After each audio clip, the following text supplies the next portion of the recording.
주의 구원의 빛을 우리에게 비추시는 하느님, 죽을 수밖에 없는 우리 인생들을 불쌍히 여기셔서 하느님의 독생자 예수 그리스도를 보내주신 크신 은총에 감사드립니다. 자유인 같으나 욕심의 감옥, 미움의 감옥, 불안의 감옥에 갇혀 있는 것은 아닌지 우리의 삶을 돌아봅니다. 천명을 죽음도 마다하지 않고 이루신 주님과 같이 고난당하면서도 흩어져 그리스도를 전파한 제자들 같이 감옥에서도 찬양하며 기도한 바울과 같이 참 자유와 해방을 맛보게 하시고 살아계신 주님과 매일 동행하게 하소서. 어떤 상황에서도 주님을 찬양하며 굳건히 믿음을 지키는 저희들 되게 하소서. 살아계시고 역사하시는 우리 주 예수 그리스도의 이름 받들어 기도드립니다. 아멘.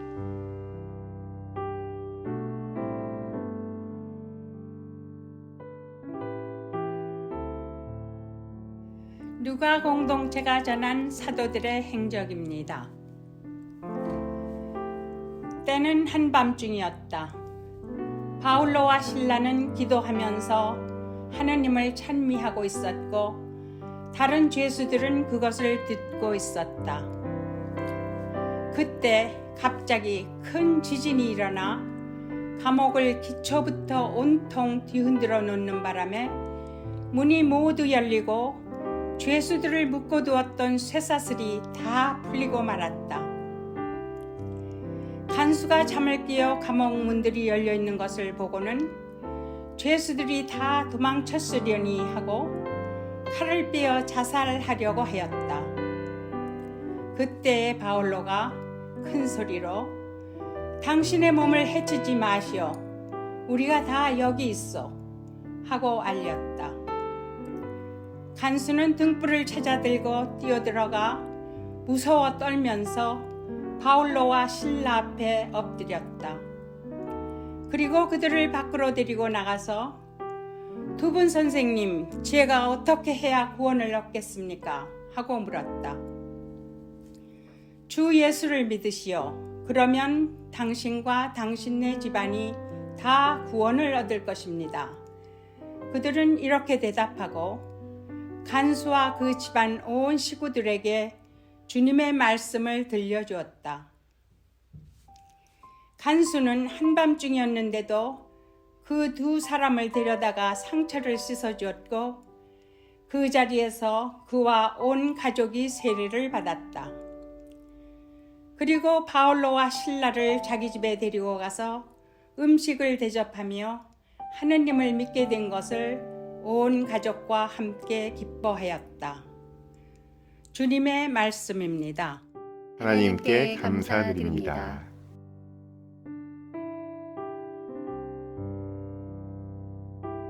할렐루야! 하나님 아버지와 우리 주 예수 그리스도로부터 오는 은혜와 평강이 이 자리에 계신 모든 분들과 함께 하시기를 바랍니다.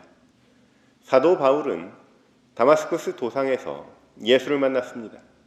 눈에서 비늘이 벗어졌고 역사상 가장 위대한 부활의 증인으로 복음을 전하러 다닙니다. 그 여정 가운데 특별히 빌립보에서의 여정이 오늘의 이야기입니다. 빌립보는 참 신기한 곳입니다. 바울 일행에게 신기한 일이 세 가지가 일어났어요. 제가 여러분 입은 좀 무거운데 신기한 일은 빨리 말하고 싶은 편이라 시작부터 말씀드립니다. 첫 번째 신기한 일은 바로 성령의 가로막음입니다. 성령의 가로막음.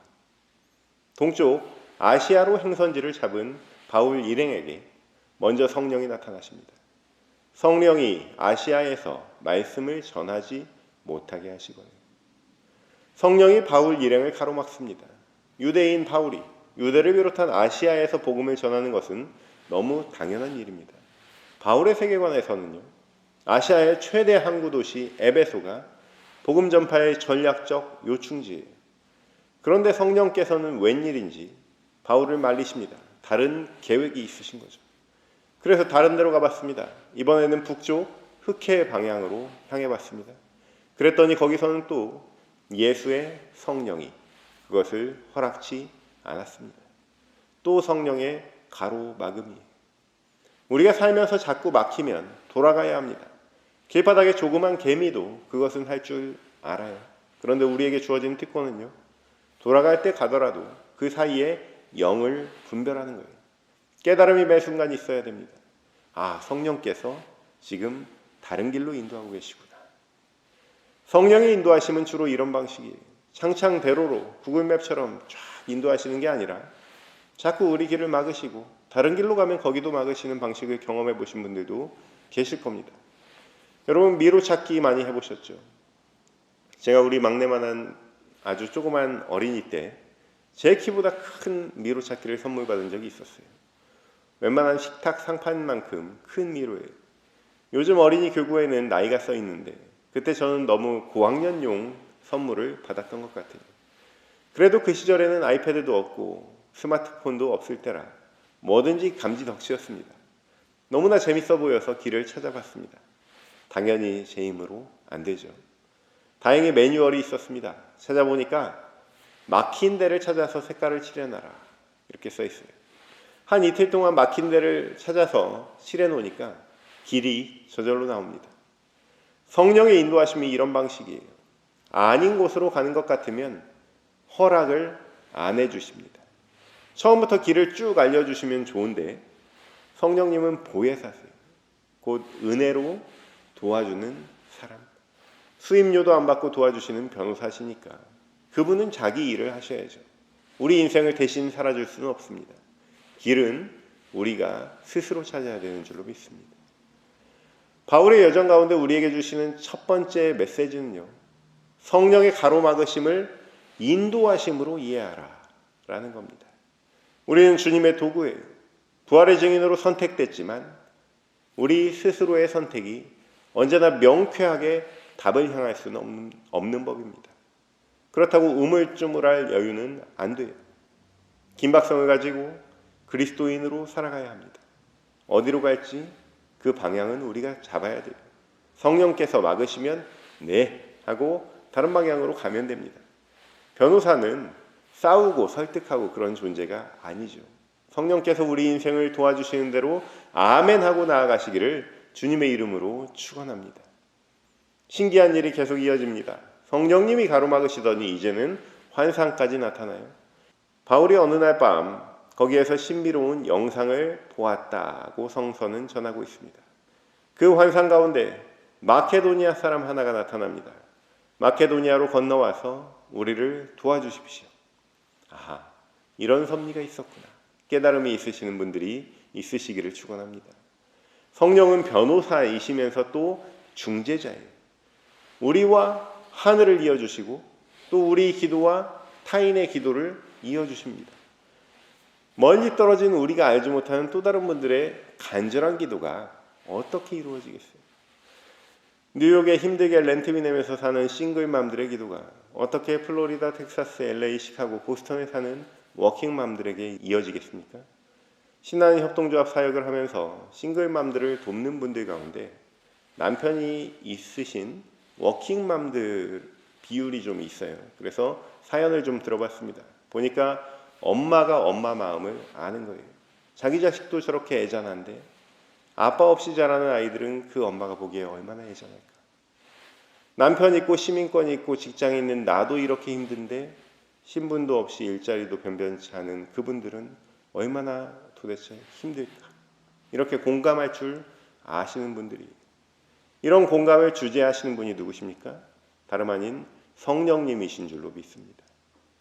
성령께서는 마게도니아의 부르짖음을 들으셨습니다. 사도 바울이 이때 성령의 인도하심을 따르지 않았다면 그리스도교는 아시아에 국한된 로컬 종교가 됐을 거예요. 아마 유대교란 그 조그만 중동의 한 구석 예루살렘 차지하려고 옥신각신하고 있었을지 모릅니다. 그러나 바울은 방향을 바꿔서 유럽으로 향했습니다. 복음 전파에 목마른 영혼과 복음 영접에 목마른 영혼이 서로 만납니다. 타는 듯한 목마름이 성령을 통해 서로를 해결하는 역사를 여러분은 지금 보고 계십니다.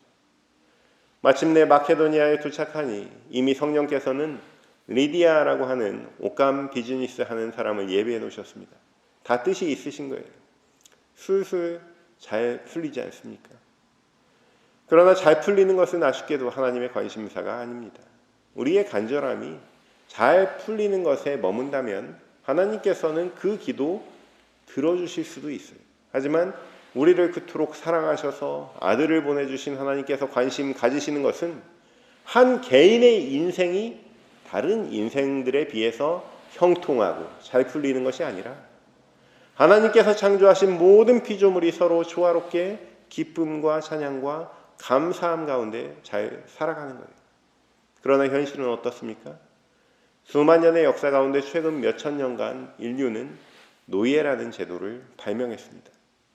사람이 사람을 괴롭히고 때리고 죽이고 돈을 주고 팔고 억압할 수 있는 구조를 만들었어요.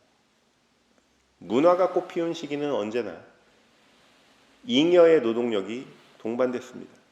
로마 시대의 그 찬란함은 식민지에서 데려온 노예로부터 왔습니다. 오늘날의 그 찬란한 문화생활은 노예나 다름없는 사무직 생산직 노동자들의 피땀으로 이루어졌습니다. 소수 귀족들이 향유하던 문화를 노예들에게도 조금 맛보게 해주는 대신 평생을 밥벌이의 노예로 살아가게 만들었을 뿐 본질적으로 노예제는 크게 변하지 않은 것 같아요. 빌립보에 도착하니까 그 노예의 원형이 나타납니다. 주인들이라고 오늘 성경에 써 있어요. 이걸 보니까 공동 투자자들이 있나 봅니다. 그 공동 투자자들의 자산으로 분류되는 한 여성 노예입니다. 그 노예는 오늘로 치면 무당입니다. 점을 치는 거예요. 우리 민족은 근대화가 비교적 늦은 탓에 굿판과 예수쟁이가 공존하는 시대를 살아봤습니다. 어느 마을이건 굿판에 예수쟁이가 있으면 무당이 알아본다. 이런 이야기 한 번씩은 들어봤을 거예요. 저는 이게 뜬 소문이라고 생각지는 않습니다. 오늘날 우리는 과거의 사람들보다 훨씬 진화된 인간으로 살아가고 있어서 사실 앞에 있는 사람 눈빛만 봐도 눈치로 알아내는 그러한 영민함을 가지고 있습니다. 영의 문제는요, 우리 시각으로 잡아낼 수 없는 영역이어서 그렇지 실제 공기나 바람처럼 보이지 않아도 느낄 수 있는 영역이에요. 그래서 이 여자가 이분들은 지극히 높으신 하느님의 종으로서 지금 여러분에게 구원받는 길을 선포하고 있소 하고 큰 소리로 외쳤습니다.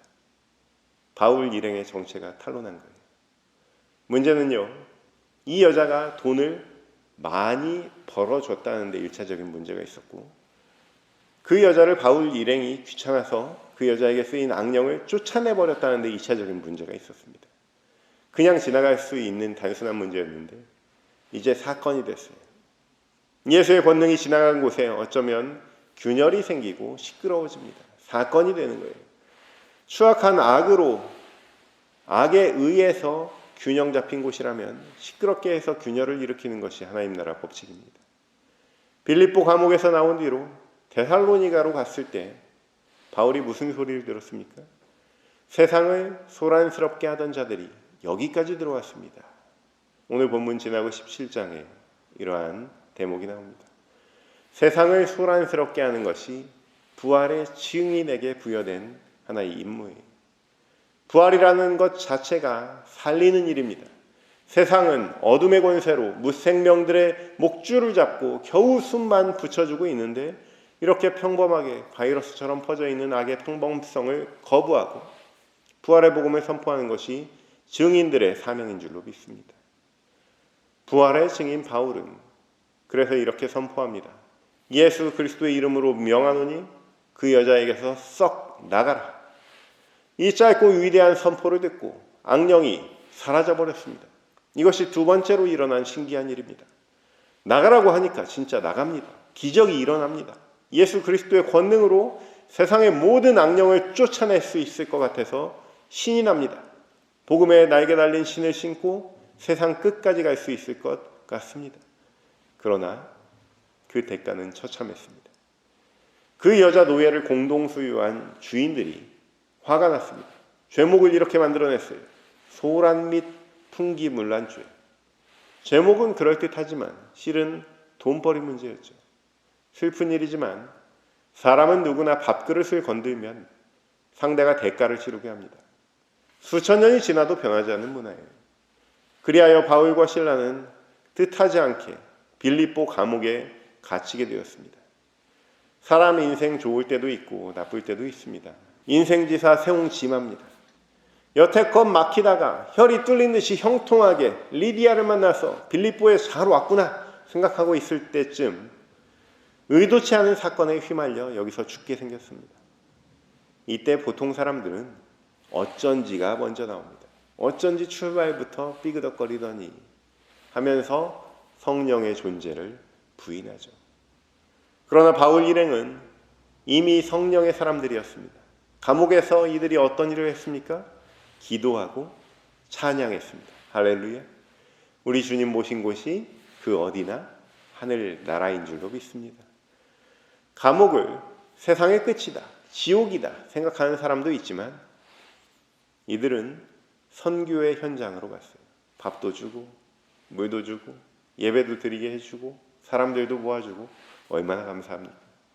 진정한 상인은 아프리카에서도 난로를 파는 사람이고 진정한 성도는 세상이 끝장난 것 같은 위기에서도 복음을 전하는 사람인 줄로 믿습니다. 예수 믿는 사람이라면 이 정도 배심은 갖고 있어야 되는 줄로 믿습니다. 이렇게 바울과 실라가 기도하고 있는데 갑자기 큰 지진이 일어납니다. 이것이 세 번째 신기한 일입니다. 지진이 일어나 감옥을 온통 뒤흔들어 놓습니다. 옥문이 열리고 모든 사슬이 풀리는 역사가 일어났습니다. 사랑하는 성도 여러분, 기도의 힘은 강력해요. 찬양할 때 새로운 세상이 찾아옵니다. 여러분의 마음에 품은 기도의 제목을 붙잡고 간절히 기도하시기를 축원합니다. 마케도니아 사람과 바울을 연결해 주신 하나님께서 리디아와 바울을 연결해 주신 하나님께서 어떤 식으로든 여러분을 도울 손길을 예비해 주시고 연결해 주시고 응답해 주실 줄로 믿습니다. 삶의 어두움 가운데 거하고 계십니까? 왜 우리는 계속 이렇게 일이 좀 잘 안 풀리지 하면서 낙담하고 계십니까? 밤을 흔들고 땅을 흔들리게 하는 그 기도와 찬양으로 하나님께 그 애통하는 마음을 아뢰시기를 바랍니다. 말씀을 잘 보십시오. 바울과 실라는 기도하면서 하나님을 찬미했다. 다른 죄수들은 그것을 듣고 있었다. 바울과 실라가 막 애통하면서 탈출하게 해달라고 기도하지 않았습니다. 옥문이 열려지게 해달라고 기도하지 않았습니다. 어떤 상황으로 인도하시든 감사합니다. 찬양합니다. 홀로 영광 받으소서. 이렇게 기도하고 찬미할 때 하나님이 어찌할 바를 모르시는 거예요. 기도하는 그 마음이 이뻐서, 찬양하는 그 입술이 아름다워서 삶의 문제를 다툼으로, 투정함으로 해결할 수 없습니다. 여러분 감사하십시오. 그리고 하나님이 이루시는 놀라운 일을 지켜보십시오. 그리하면 모든 묶여진 사슬이 풀리고 참된 자유함을 얻게 될 줄로 믿습니다. 지금까지 빌립보에서의 세 가지 신기한 일을 함께 나눴습니다. 첫째는 성령의 가로막음입니다. 이것은 내 의지라는 감옥에서 해방되는 역사입니다. 둘째는 점치는 여인을 사로잡은 악령을 쫓아낸 일입니다. 이것은 말 그대로 혼탁한 영의 감옥에서 해방되는 역사입니다.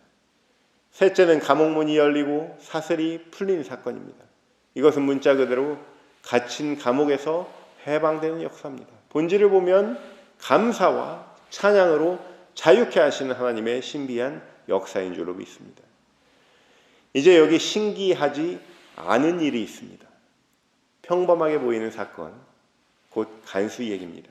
그러나 누가 공동체는 이 얘기를 하고 싶어서 지금까지 신기한 이야기를 해왔습니다. 참된 진리는 평범한 거예요. 귀 기울여 잘 들어보십시오. 감옥문이 열렸을 때 간수는 잠을 깼습니다. 가장 처음으로 한 행동은 잠에서 깨어난 사건이에요. 이 간수로 상징되는 이 사람은 사실 우리 모든 피조물들을 가리킵니다. 죄 가운데 살아가는 줄도 모릅니다. 본인 입장에서 보면 감옥에서 살지만 그래도 감옥을 지키는 사람이에요. 감옥의 열쇠를 가지고 있는 매니저 양반입니다. 간수는 죄수와 다르죠. 신분이 다르고 처지가 다릅니다. 세간에 이런 말이 있습니다. 명품 매장에서 일한다고 본인이 명품인 줄 아는 사람이 있다. 우스운 일이죠. 간수가 딱 이런 꼴입니다. 감옥을 통제하는 권한을 갖고 있지만 사실은 밥벌이 하게 해주는 직장입니다. 감옥에서나 간수지 집에 가면 잔소리 듣는 가장입니다. 그러다 보니 감옥에서 높은 위치에서 죄수들에게 호통치고 감시하는 자신의 역할과 자기 자신을 동일시하는 거예요. 이래봬도 내가 이런 사람이야. 에헴 하면서 혼자 뿌듯해합니다. 그러다가 지진이 나고 감옥문이 열리고 사슬이 풀리자 간수는 어떻게 해요? 자살을 시도하는 거예요. 이 일에 책임을 지고 괴롭힘 당하다가 매 맞아 죽느니 그냥 편하게 스스로 죽겠다는 마음입니다. 그 이면에는요, 감옥과 자기 자신을 동일시하는 심리가 있습니다. 이 감옥이라는 자신의 사회가 붕괴된 것은 자신의 세계가 붕괴된 것이나 마찬가지라고 생각하는 거예요. 이 모든 게 결국 이 밥벌이의 비루함에서 오는 거죠. 나라의 녹봉을 받아 하루하루 먹고 사는 공무원의 삶의 가치는 맡겨진 일을 하지 못했을 때 무너집니다. 한마디로 사회 가치가 없어지게 되는 거예요. 이것을 밥벌이에 목줄 잡혔다고 볼 수 있습니다. 밥벌이, 돈벌이에 목줄 잡힌 존재는 간수뿐만이 아닙니다. 점치는 여자 노예를 통해 수익을 얻고 있던 투자자들이 바울을 모함했잖아요. 말도 안 되는 제목으로 잡아 넣었어요. 그럼요 하고 법을 집행을 했던 그 법관들도 같은 신세입니다. 법관들뿐만 아닙니다. 여자 노예가 돈을 벌지 못하면 당장 큰 손해가 나는 이 투자자, 이 사람들도 돈벌이에 목줄이 잡혀 있는 거예요. 이들은 비록 몸은 감옥 바깥에 있지만 보이지 않는 사슬에 목이 묶여 있습니다. 그러나 앞서 점치는 노예는 악한 영으로부터 자유로워졌습니다. 바울과 실라도 사슬이 풀려 자유로워졌습니다. 아니 애초에 세상 어디에도 매이지 않은 자유로이 부는 바람과 같은 성령의 사람이었습니다. 사슬에 묶여 있어도 여기 있으니 찬양하면 그만이고 사슬이 풀려도 여기 있으니 찬양하면 그만입니다. 무게중심이요. 하나님께 닿아 있는 사람들입니다. 태산과 같은 믿음의 사람들입니다. 구원은 초자연적인 현상, 곧 지진에 있는 것이 아니라 분명히 하나님께 있음을 확신하고 있는 사람들이에요. 간수는 그들의 믿음 앞에 굴복했습니다. 지진에도 풀린 사슬에도 꿈쩍 않는 바울은 간수가 보기에 사람은 사람인데 신의 형상을 닮은 그런 사람이에요. 그래서 가슴 깊이 담아둔 질문을 던집니다. 이 질문은 누구에게나 있는 내면의 질문입니다. 제가 어떻게 해야 구원을 얻겠습니까? 우리는 스스로를 감옥에 가두고 살아가는 현대인들입니다. 행복의 감옥, 불행의 감옥, 양심의 감옥에 사로잡혀 있습니다. 요즘 사회 현상으로까지 유행하는 나의 해방일지라는 드라마가 있어요. 관심 있으신 분들은 한번 보십시오. 거기에 어느 곳에도 속하고 싶지 않은 사람들이 모이게 된 해방클럽이라는 동호회가 있습니다. 이들의 강령은 아주 담백합니다. 행복한 척하지 않겠다. 불행한 척하지 않겠다. 정직하게 보겠다. 부칙도 있습니다. 조언하지 않는다. 위로하지 않는다. 어떻습니까? 괜찮지 않습니까?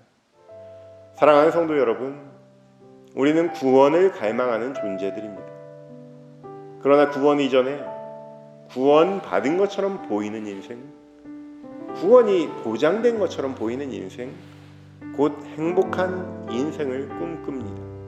그러나 참된 구원은 바울이 간수에게 말한 대로 주 예수를 믿음에서 오는 줄로 믿습니다. 꾸미는 행복, 척하는 행복, 이런 것들은 생명력이 없는 조화와 같은 거예요.